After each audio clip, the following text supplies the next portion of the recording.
ಈಗ ವಿದ್ಯಾರ್ಥಿಗಳೇ, ಈ ಗಣಿತ ಮಾಡ್ರಿ. ನೀವು ಹಿಂಗೂ ಕೊಟ್ಟಾಗ ಹೆಂಗೆ ಮಾಡಬೇಕು ಅನ್ನೋದು ತಿಳ್ಕೊಬೇಕು.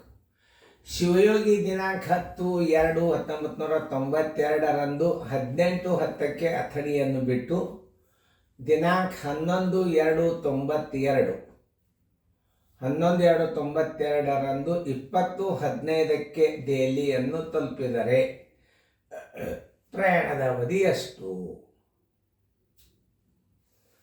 ಸರಿಯಾಗಿ ಅರ್ಥ ಮಾಡ್ಕೋಬೇಕು. ಭಾಳ ಚಂದ ಗಣಿತ ಇದು. 2 ನಮೂನಿ ತಿಳಿಸ್ತಾನ. ಈಗ ಭಾಳ ಸರಳ ಭಾಳ ಬಿರಿನೂ ಅಲ್ಲ, ಅತಿ ಸರಳನೂ ಅಲ್ಲ, ಮೀಡಿಯಮ್ ಅದ. ಅರ್ಥ ಮಾಡ್ಕೊರಿ. 18:10 ಅಂದ್ರೆ ಏನು? ಇದನ್ನು 2 ರೀತಿ ಒಳಗೆ ತಿಳ್ಕೊಬೇಕು. ಇದು ಬಸ್ಸಿನ ವೇಳಾಪಟ್ಟಿಗೆ. ಇದ್ರಾಗ 12 ಕಳೆದ್ರೆ 6:10 ಸಂಜೆನ್ಯಾಗ ಬಿಡ್ತದಂತ. 6:10 ಹೌದು, ಇದು 6:10 ಹೌದು. ಇದ್ರಾಗ 12 ಕಳೆದ್ರೆ ಅಂದ್ರೆ ಇದು ಬಸ್ಸಿನ ವೇಳಾಪಟ್ಟಿಗೆ, ಇದು ಗಡಿಯಾರದ ವೇಳಾಪಟ್ಟಿಗೆ ಆಗ್ತದೆ ಮ್ಯಾಲಿದು. ಸಂಜೆ 6:10 ಅಥಣಿಯನ್ನು ಬಿಟ್ಟು 11ನೇ ತಾರೀಕಿನ ದಿವಸ ಇದು 8:15 ದೆಹಲಿಯನ್ನು ತಲುಪಿದರೆ ಪ್ರಯಾಣದ ಅವಧಿ. ಇದು ಗಡಿಯಾರದ ಸಮಯ ಎಷ್ಟಾಗ್ತದೆ ಅಂದ್ರೆ 8:15. 2 ಗುರ್ತಿರಲಿ. ನಿಮಗೆ 2 ರೀತಿಯಿಂದ ಗಣಿತಗಳು ನಾಲೆಜ್ ಇರಬೇಕು. ಈಗ ನಾ ಹಾಕಿ ಇದು ಮ್ಯಾಲಿಂದು ಗಡಿಯಾರದ ಸಮಯ, ಇದು ಬಸ್ಸಿನ ವೇಳಾಪಟ್ಟಿಕೆ. ಬಸ್ಸಿನ ವೇಳಾಪಟ್ಟಿಕೆಗೆ ಮಾಡಿದ್ರು ಲೆಕ್ಕ ಬರ್ತದೆ, ಗಡಿಯಾರದ ಸಮಯದ ಮೇಲೆ ಮಾಡಿದ್ರು ಬರ್ತದೆ. ಯಾವುದೇ ಒಂದು ಗಣಿತಗಳನ್ನು ಹೆಂಗೆ ಹಚ್ಕೋಬೇಕು, ಹೆಂಗೆ ಉತ್ತರ ಕಂಡು ಹಿಡಿಬೇಕು ಅನ್ನೋದು ಬರೋದು. ಸಮಯ ಲೆಕ್ಕದೊಳಗೆ ಏನದ, ಟೈಮ್ ಟೇಬಲನ್ನು ಸರಿಯಾಗಿ ಅರ್ಥ ಮಾಡ್ಕೋಬೇಕು. ಮಾಡೋದಾಯ್ತಲ್ಲ, ನಾ ತಿಳಿಸ್ತಾನೆ ನೋಡ್ರಲ್ಲೇ. 10/2/10/2 1992 18:10 18:10ರಿಂದ 11/2/1992 18:10 24 ಗಂಟೆ ಆಯಿತು. ಯಾಕಂದ್ರೆ ನೋಡಿ ಇಷ್ಟು ತಿಳ್ಕೊಂಡ್ಬಿಟ್ರೆ ಮುಗೋದು. ನೋಡ್ರಿ 18 20 ಅಂದ್ರೆ ಇನ್ನ ಮುಂದದ ಸಮಯ. ಅಂದ್ರೆ 6:10 ಅಂದ್ರೆ 10/2/92 6:10 11/2/1992 6:10 24 ಗಂಟೆ ಆಯ್ತು. ಇದು 8:15. ಇಲ್ಲಿ 6:10 ಅರ್ಥ ಮಾಡ್ಕೋರಿ. 10/2/92 ಸಂಜೆ 6:10 11ನೇ ತಾರೀಕು 2/92 ಸಂಜೆ 6:10 24 ಗಂಟೆ ಆಗ್ತದೆ. ಯಾಕಂದ್ರೆ ಇದು ಅಪರಾಹ್ನದ ಸಮಯವನ್ನು ತೋರಿಸುತ್ತದೆ. 12 ದಾಟ್ತಾರೆ, ಅದು ಅಪರಾಹ್ನ ಸಮಯ ಅಂತ ತಿಳ್ಕೊಬೇಕು ನೀವು.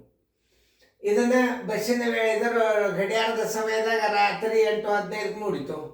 ಇದು ಸಂಜೆನಾಗ 6:10 ಬಿಡ್ತು. ಮರುದಿವಸ 8:15 ಸಂಜೆನಾಗ ರಾತ್ರಿ 8:15 ಮೂಡಿತು. ಹಿಂಗೂ ತಿಳ್ಕೊಬೋದು ಗಣಿತ. ಅದರ ಮೇಲೂ ನಾ ಮಾಡಿ ತೋರಿಸ್ತಾನೆ. 24 ಗಂಟೆ ಅಂತೂ ಆತ. ಈ 18:10 20:15 ದೊಡ್ಡದಾತು. ಅವಾಗ ಹೆಚ್ಚಿನ ಸಮಯ ಏನು ಮಾಡ್ಬೇಕು? ಇಲ್ಲಿ ಪ್ಲಸ್ ಹಾಕ್ರಿ. ಎಷ್ಟು? 20:15 20:15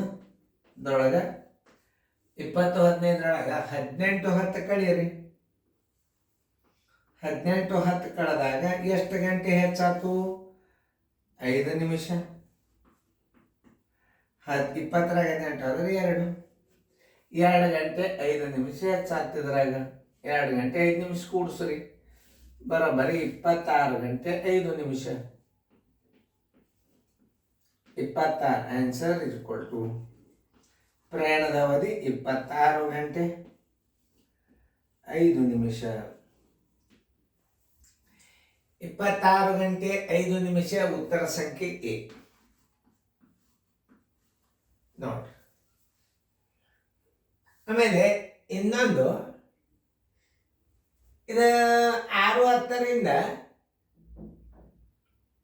ಯಾವಾಗ? ಸಂಜೆ 6:10 11ನೇ ತಾರೀಕು 6:10 24 ಗಂಟೆ ಬಸ್ಸಿನ ಗಡಿಯಾರದ ಸಮಯದಾಗ ಮಾಡ್ಕೋರಿ. ನೋಡ್ರಿ, ಹಿಂಗೂ ಮಾಡ್ರಿ. 10 10/2/1992. 18 ಬಸ್ಸಿನ ವೇಳಾಪಟ್ಟಿಗೆ ಹೆಂಗಂದ್ರೆ 6:10 ಅಪರಾಹ್ನ. ಯಾಕಂದ್ರೆ ಬಸ್ಸಿನ ವೇಳಾಪಟ್ಟಿಗೆ ಅದಂದ್ರೆ ಅಪರಾಹ್ನ ಹಚ್ಕೋಬೇಕು. 6:10 ಅಪರಾಹ್ನ ಹಚ್ಕೋಬೇಕು, ತಿಳ್ಕೊರಿ ಮೊದಲು. ಯಾಕಂದ್ರೆ 18:20 ಪೂರ್ವಾಹ್ನ ಯಾವಾಗೂ ಬರುವುದಿಲ್ಲ. 10/2/92 6:10 ಅಪರಾಹ್ನದಿಂದ ತಲುಪಿದ್ದೆಷ್ಟು? 11/2/1992. ಎಷ್ಟೊತ್ತಿಗೆ ತಲುಪಿದದು? 20:15 ಇದನ್ನ ಗಡಿಯಾರದ ಸಮಯದ 8:15 ಹೋಗಿ ತಲುಪಿತು. ಇದು ತಲುಪಿದ ಸಮಯ ನೋಡ್ರಿ. ಈಗ ತಿಳಿತದ. 6:10 24 ಗಂಟೆ ಆಗ್ತದಿಲ್ಲ ನೋಡ್ರಿ. 10/2/1992 6:10 ಅಪರಾಹ್ನ. 6:10 ಅಪರಾಹ್ನ 11/2/1992 6:10 ಅಪರಾಹ್ನಕ್ಕೆ 24 ಗಂಟೆ ನೋಡಿ. 6:10 ಎಷ್ಟು ಹೆಚ್ಚಾಗ್ಯದ? 8:15 -6 ಗಂಟೆ 10 ನಿಮಿಷ = 2 ಗಂಟೆ 5 ನಿಮಿಷ ಹೆಚ್ಚಾತು. ಅದೇ 2 ಗಂಟೆ 5 ನಿಮಿಷದಾಗ ಕೂಡಿಸಿಬಿಡ್ರಿ, ಬರೋಬ್ಬರಿ 26 ಗಂಟೆ 5 ನಿಮಿಷ. ಅದರ ಆನ್ಸರ್ 26 ಗಂಟೆ 5 ನಿಮಿಷ. ಉತ್ತರ ಸಂಖ್ಯೆ ಎ. ನೀವು ಈ ರೀತಿ ಒಳಗೂ ಮಾಡ್ಬೋದು. ಯಾಕೆಂದ್ರೆ ಪೂರ್ತಿ ಒಂದು ದಿವಸ ದಾಟಿ ಹೋಗಿ ಬಿಡ್ತದು ಬಸ್ಸ. ಅದು 20:15 ಅಪರಾಹ್ನ ಅಂತ ತಿಳ್ಕೊಬೇಕು ನೀವು. ಇದನ್ನು ಅಪರಾಹ್ನ, ಇದು ಅಪರಾಹ್ನ. 6:10 ಹಚ್ಚಿದ ಅಂತಂದ್ರೆ ಪೂರ್ವಾಹ್ನರೇ ಅಂತ ಬರಿಬೇಕು ಒಂದು, ಅಪರಾಹ್ನರೇ ಅಂತ ಬರಿಬೇಕು ಒಂದು. ಇದಕ್ಕೆ ಪೂರ್ವಾಹ್ನ ಅಪರಾಹ್ನ ಬರೆಯೋ ಅವಶ್ಯಕತೆ ಇಲ್ಲ. ಇದನ್ನ ನೆನ್ಪಿಟ್ಕೋಬೇಕು ನೀವು. 12 ದಾಟಿದ ಅಂಕಿಗಳು ಬಂದು ಅಂದ್ರೆ ಇದು ಅಪರಾಹ್ನ ಅಂತ ತಿಳ್ಕೊಬೇಕು. 12 ದಾಟಿದ ಇದು ಅಪರಾಹ್ನ, ಇದು 12 ದಾಟಿದ ಅಪರಾಹ್ನ. ಈ ಪಾಯಿಂಟ್ಸ್ಗಳು ಗೊತ್ತಿರ್ಬೇಕು ನೀವು. 18 ಅಂದ್ರೆ ಅದು ಅಪರಾಹ್ನ ಡೆಫಿನೆಟ್ಲಿ, ಏನು ನೋ ಡೌಟ್. ಪೂರ್ವಾಹ್ನ ಇರೋದೇ ಇಲ್ಲ 18ಕ್ಕೆ.